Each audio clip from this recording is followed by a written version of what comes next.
Kalau menurut saya hampir mayoritas orang Banyuwangi percaya loh. Kalaupun toh persentase lebih banyak yang percaya. Bahkan saya boleh mengatakan meskipun tidak semuanya, tapi mayoritasnya mungkin 80% orang percaya dan pernah melakukan pengobatan non medis melalui wasilah atau lantaran dukun atau tabib atau kiai.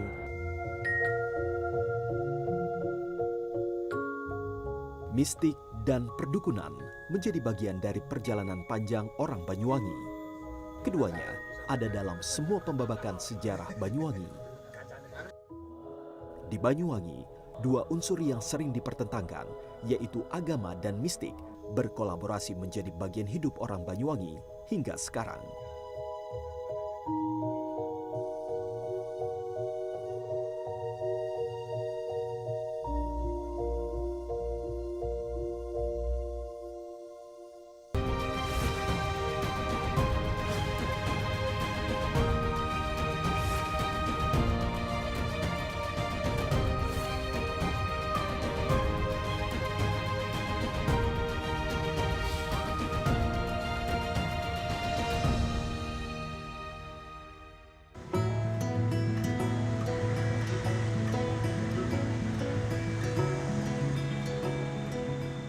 Banyuwangi, siapa tak kenal kota di pantai paling timur Pulau Jawa ini?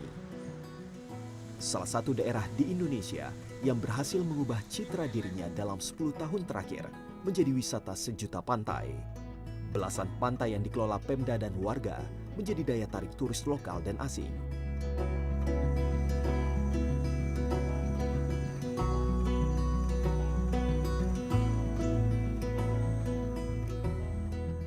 Banyuwangi juga punya daya tarik lain. Kebun-kebun kopinya tidak hanya dimanfaatkan sebagai sumber ekonomi warga, tapi juga menjadi lokasi wisata. Lengkap sudah, wisata agraris dan wisata pantai menjadi andalan pendapatan Banyuwangi saat ini. Dalam beberapa tahun terakhir, wisata menyumbang 45% dari total pendapatan asli daerah. Pada 2020, pendapatan per kapita Banyuwangi naik 70% atau lebih dari 51 juta rupiah per tahun.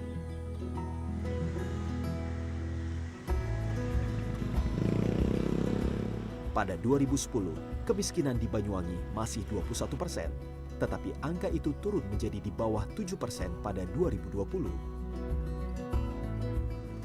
Ini juga dibarengi dengan jumlah pengguna aktif internet yang mencapai lebih dari 1 juta orang pada 2021 atau 60% dari 1,7 juta penduduk Banyuwangi. Wi-Fi gratis terpasang di 2000 titik, mulai tempat wisata hingga taman kota.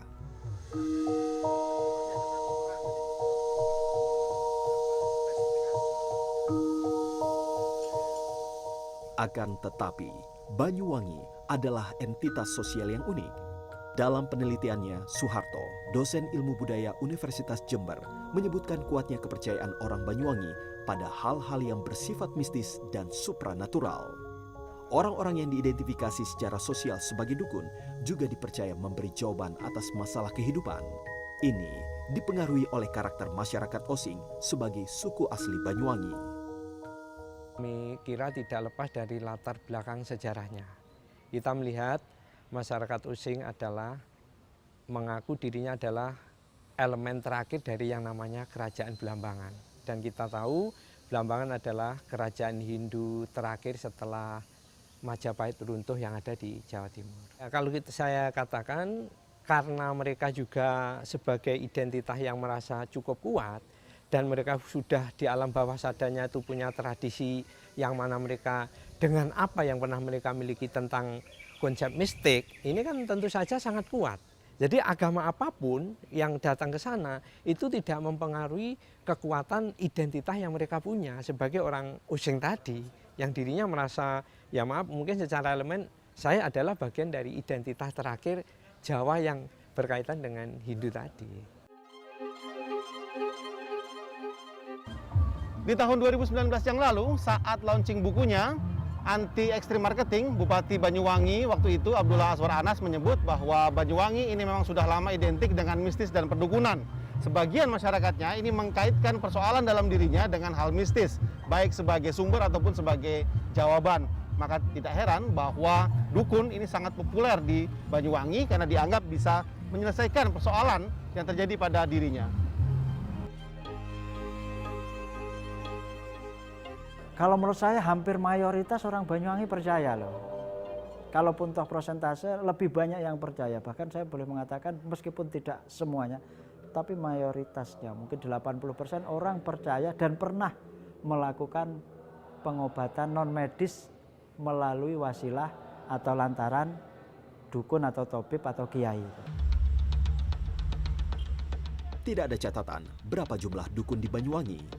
Secara umum, orang yang dianggap punya kemampuan dan sanggup menyelesaikan persoalan mistis supranatural juga tidak jelas parameternya. Dahulu, reputasi orang pintar atau dukun biasanya tersiar dari mulut ke mulut. Tapi sekarang, siapapun dimungkinkan untuk mengaku sebagai dukun dengan mengiklankan diri di internet. Di beberapa tempat, orang yang punya kemampuan pengobatan herbal non-medis pun disebut dukun.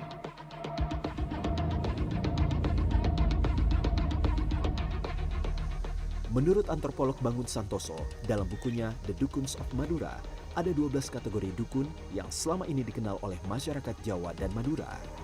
Dari dukun bayi yang membantu persalinan, hingga dukun siwer yang dianggap mampu mencegah suatu kondisi alam di waktu yang tidak dikehendaki, seperti halnya pawang hujan. Dalam catatan antropolog Bangun Santoso, perdukunan sudah lama dikenal, tidak hanya di Indonesia, tapi juga di seluruh dunia, terutama negara yang bercorak agraris.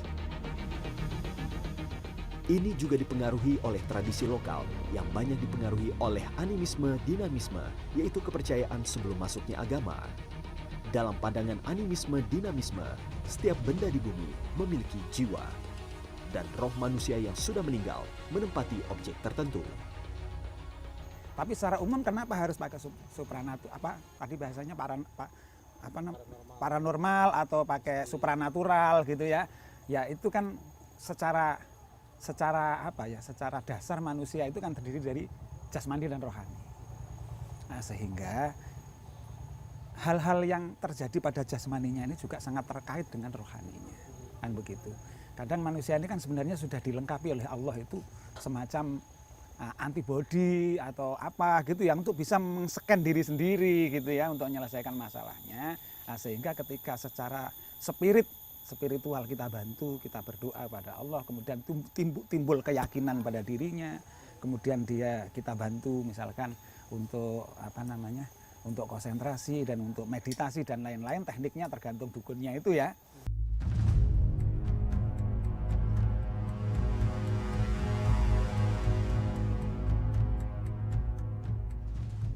Aksi demonstratif seseorang yang disebut pawang hujan pada ajang MotoGP di sirkuit Mandalika Lombok Maret 2022 adalah bukti nyata betapa sebagian orang Indonesia masih percaya dukun. Percaya ada orang yang memiliki kemampuan mistis supranatural yang tidak dimiliki orang lain. Fakta bahwa pawang hujan tersebut direkomendasikan oleh seorang pejabat dan disewa jasanya oleh panitia acara yang dihadiri presiden semakin menguatkan itu. Aksi pawang hujan di sirkuit Mandalika akhirnya menimbulkan pro kontra di masyarakat.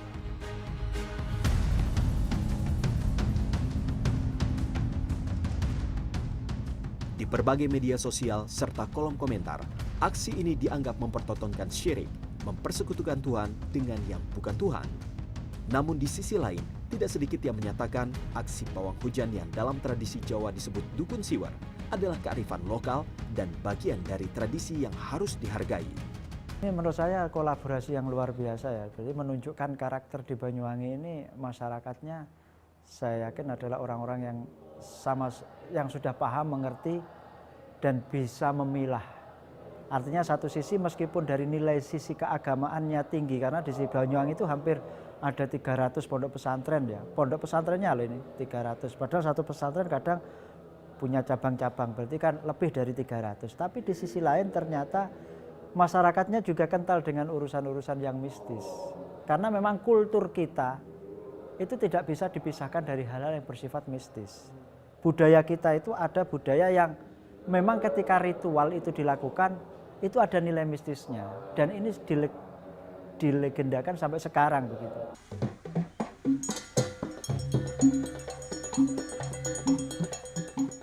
Demikian akrabnya masyarakat Banyuwangi dengan mistik dan supranatural, sebagian kesenian dan tradisi lainnya hidup dalam bungkus mistisme seperti janger, seblang, dan gandrung.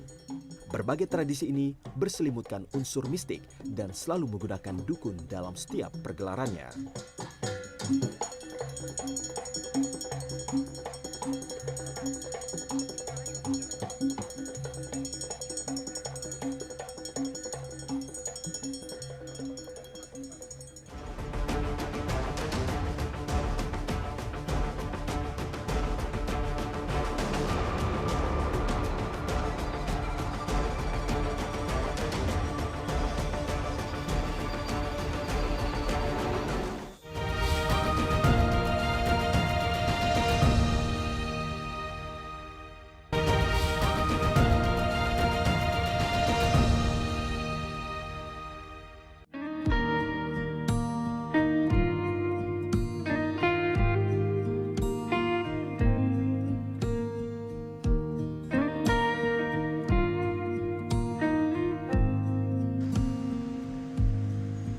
Banyuwangi hari ini, kota yang damai, tenang, dan masyarakatnya ramah. Tapi Banyuwangi pada 1998 tidaklah sama. Antara Februari hingga September 1998, kota ini diguncang oleh rentetan pembunuhan orang-orang yang dianggap punya ilmu hitam. Media menyebutnya pembunuhan dukun santet. Dimulai dengan keluarnya radiogram dari Bupati Banyuwangi waktu itu, orang yang dianggap dukun dan namanya masuk radiogram tersebut dibunuh secara misterius. Latif Kusairi, sejarawan Universitas Islam Negeri Surakarta yang meneliti peristiwa itu menyebut ada kemiripan pada kasus-kasus pembunuhan itu. Rumah orang yang diduga dukun sebelumnya sudah ditandai. Biasanya tanda itu muncul 2 hari sebelum peristiwa. Kemudian ada beberapa orang datang ke rumah korban memakai pakaian hitam. Beberapa saksi mengatakan ada yang memakai penutup kepala dan ada yang tidak.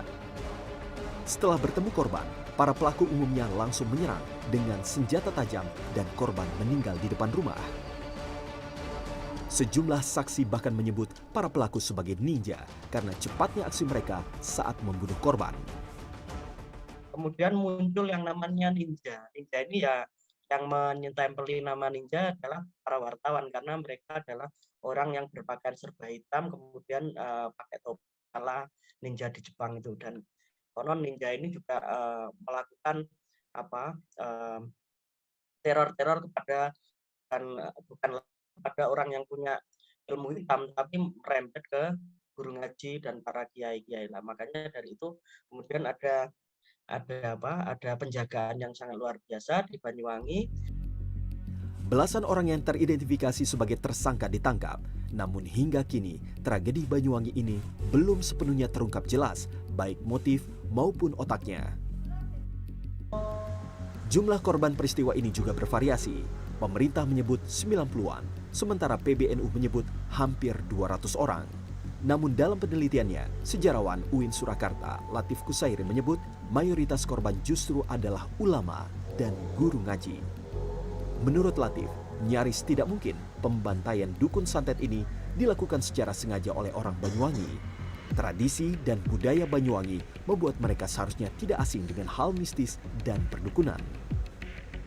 Masyarakat Banyuwangi itu kan dikenal sangat kebudayaannya antara agama dan budaya mistis itu kan menyatu, karena kalau lihat sejarahnya orang-orang Osing itu kan selalu membentengi dirinya karena sering mendapatkan gempuran dari kolonial, kemudian dari pemerintah waktu pra kemerdekaan itu mereka kemudian melanggengkan ke budaya-budaya mistis itu. Hari masih terbilang pagi di Sekretariat Persatuan Dukun Nusantara atau Perdunu di Banyuwangi. Beberapa orang anggota Perdunu berkumpul di sekitar balai-balai. Para anggota Perdunu menyebut sekretariat ini dengan istilah kedaton, ya. Jadi artinya adalah kerajaan, keraton atau singgasana. Jadi ini memang belum 100% dibangun dari sejak mulai dibangun pada tahun 2020 yang lalu. Tetapi sudah ada beberapa bangunan, ruangan-ruangan yang buat di sini yang nanti peruntukannya bermacam-macam. Ada sebagai ruang untuk meditasi, ritual-ritual tertentu, ataupun nanti juga akan dibuat beberapa tempat untuk dijadikan tempat tinggal sementara bagi jika ada tamu yang datang untuk meminta bantuan terhadap para anggota Perdunu ini. Jadi di setiap akhir pekan biasanya para anggotanya berkumpul, ya hanya berkumpul saja, terutama adalah untuk menunggu jika ada tamu yang biasanya dari luar kota datang untuk meminta pertolongan, meminta bantuan terhadap masalah-masalah yang mereka hadapi kepada anggota Perdunu. Hingga 2022, ada 20 orang yang tergabung dalam Perdunu. Syarat keanggotaannya cukup mudah. Yang bersangkutan adalah orang yang secara lisan dianggap atau dipercaya sebagai dukun, paling tidak di lingkungan tempat tinggalnya. Di Perdunu, setiap anggotanya diharuskan punya spesialisasi. Setiap tamu yang datang akan diarahkan berkonsultasi dengan dukun yang sesuai dengan kebutuhan. Misalnya, masalah asmara diurus oleh salah satu dukun, sementara soal pengobatan fisik oleh dukun yang lain. Abdul Fatah sendiri spesialisasinya berhubungan dengan gangguan gaib. Misalnya, rezeki atau promosi jabatan tidak lancar. Abdul Fatah menyebut nama beberapa pejabat dan tokoh di Jawa Timur sebagai kliennya. Dalam sejarah kita banyak melihatlah aktivitas dunia dukun dan perdukunan yang di situ orientasinya adalah menyakiti orang. Ini dalam sejarah kita temukan. Dan juga bagaimana dalam konteks agama itu juga diajarkan bagaimana orang agar terhindar dari sihir, terhindar dari hal-hal buruk dan seterusnya. Makanya kalau ngomong ada dan tidak ada, kita pastikan ada. Karena memang kalau konsep beragama itu ada, kita harus beriman kepada sesuatu yang gaib. Konsep supranatural juga sama. Di situ ada konsep yang memang hanya cukup diyakini saja, pembuktian secara ilmiahnya itu tidak diperlukan, cukup diyakini saja. Bagi Fatah, dukun juga memiliki status sosial tersendiri di dalam masyarakat. Karena itu, mereka kerap menjadi sosok yang disegani dan menjadi tokoh dalam lingkungannya. Tetapi sayang, keistimewaan sosial tersebut kadang dimanfaatkan untuk melakukan perbuatan tercela yang melanggar hukum. Perdunu sendiri ingin ada standarisasi profesi dukun agar profesi ini bisa dipertanggungjawabkan dan dikontrol. Mereka menyusun buku berbahasa Jawa bertuliskan Arab Pegon yang mereka sebut sebagai pedoman dukun dalam melakukan pekerjaannya. Khasyate Al-Quranul Karim. Nama Perdunu mulai dikenal luas pada pertengahan 2021 saat mereka berencana menggelar festival santet. Menurut mereka, festival itu tidak seperti yang dikhawatirkan, melainkan untuk mengubah stigma dan salah kaprah tentang santet Banyuwangi. Kita ingin memahamkan kepada masyarakat bahwa kalau santet yang berlaku di Banyuwangi itu tidak untuk menyakiti orang, tidak untuk mencelakai orang seperti makna santet yang berlaku di luar Banyuwangi, yang disamakan dengan teluh atau sihir. Di masyarakat Banyuwangi hidup ya santet itu ya sebenarnya. Di Osing misalnya saya pernah dengar. Kita kan pernah dengar juga ada semar mesem, ada jaran goyang, dan semuanya itu pakai sebuah mantra-mantra yang berbahasa Osing, berbahasa Banyuwangi. Osing disebut Abdul Fatah adalah suku yang merupakan penduduk asli Banyuwangi. Budaya mereka merupakan percampuran antara Bali dan Jawa kuno. Suku Osing sudah ada sejak abad ke-15 dan menjaga beberapa tradisinya hingga saat ini.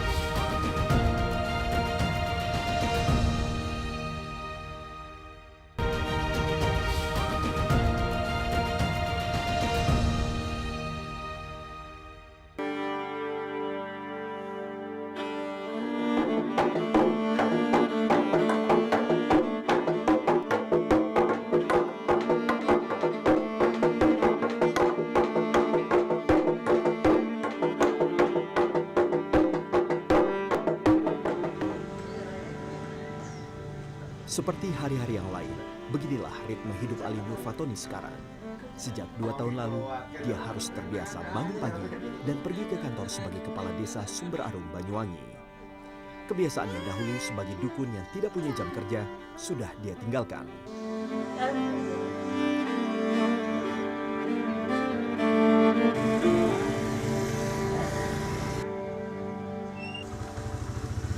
Berseragam ASN, Fatoni mengendari motor berplat merah menuju kantor desa. Mungkin tidak ada yang menyangka dia adalah seorang dukun yang masih melayani tamu.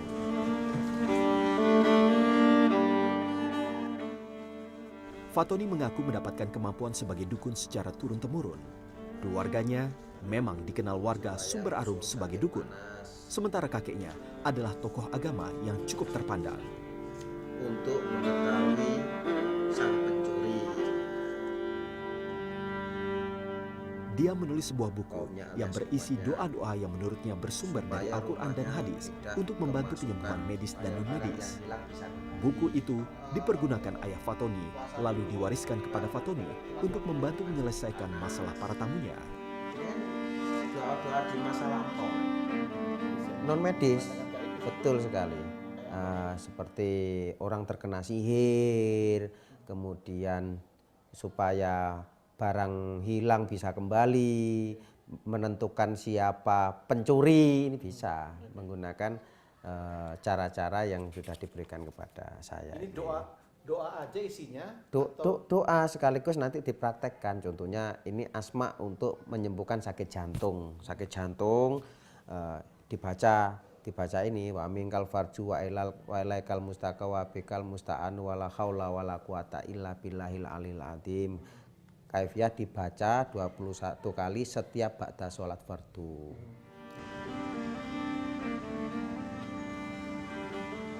Di Banyuwangi, Ali Nur Fatoni bukan satu-satunya yang seperti ini, memiliki pekerjaan tetap bahkan jabatan, tapi tetap didatangi orang untuk meminta bantuan. Hal ini membuat konsep dukun Banyuwangi sangat berbeda dengan daerah lain. Jadi memperbaiki pipa Pak Dan ini adalah Muslimin. Dia datang ke kantor kelurahan khusus untuk menemui Fatoni, kepala desa. Cedera kaki kirinya kambuh karena terjatuh. Dahulu, Fatonilah yang menyembuhkan cederanya. Selain percaya reputasi Fatoni sebagai dukun, kata Muslimin, Fatoni tidak pernah mematok bayaran. Di desa Sumber Arum, Fatoni lebih dikenal sebagai dukun pijat, meski mengaku kerap didatangi orang untuk masalah non-medis. Nanti malam ke rumah, atau nanti aku di rumah sampean. Jadi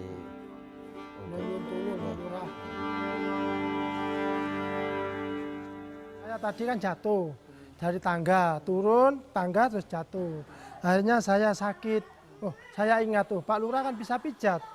Nah, akhirnya saya ke desa sini, kok ada Pak Lurah, terus saya minta tolong sama Pak Lurah, Pak, suruh pijat ini.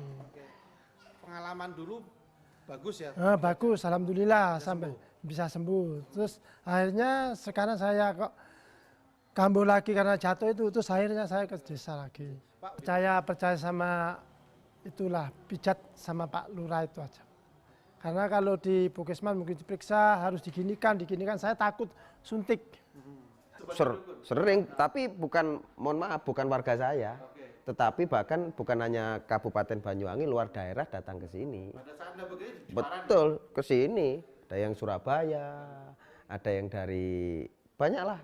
Ada dari di luar sana yang mengenai menyangkut asmara, mereka menikah sulit dan seterusnya. Tetapi memang basic saya ini di soal seperti itu, maka kita berikan gambar-gambaran dan tentu saya juga menghubungi di jajaran perdunu yang lain sesuai dengan basicnya masing-masing. Jadi tidak harus ditangani itu juga, kita arahkan ke si A, si B, dan si C begitu.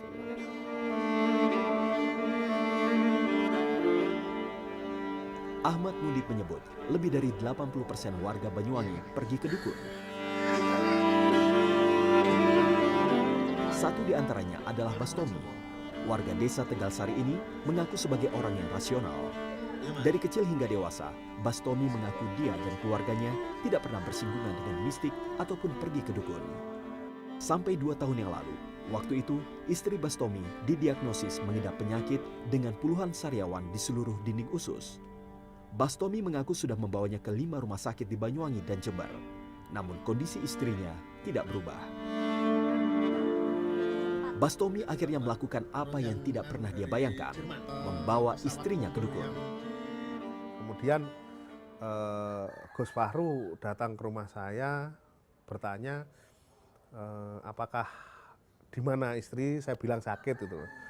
Kemudian Gus Fahru manggil Gus Fatah ke sini, kemudian beliau berdua itu istilahnya melean di sini, mujahadah berdoa.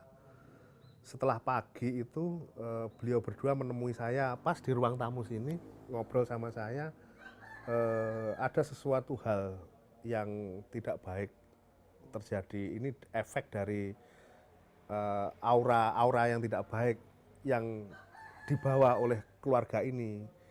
Masalahnya apa gitu. Nah, kemudian saya kemukakan masalahnya, beliaunya memberikan advice, kemudian saya membenahi dan kemudian saya dibimbing untuk meningkatkan kualitas ibadah saya. Terus kemudian beliau bilang, jika sampean sudah bisa seperti ini, maka insya Allah istri sampean akan seperti ini. Dan insya Allah 3 hari lagi istrinya sudah bisa dibawa pulang. Dan benar. Gitu. Dokter menyatakan membaik dan sudah bisa rawat jalan.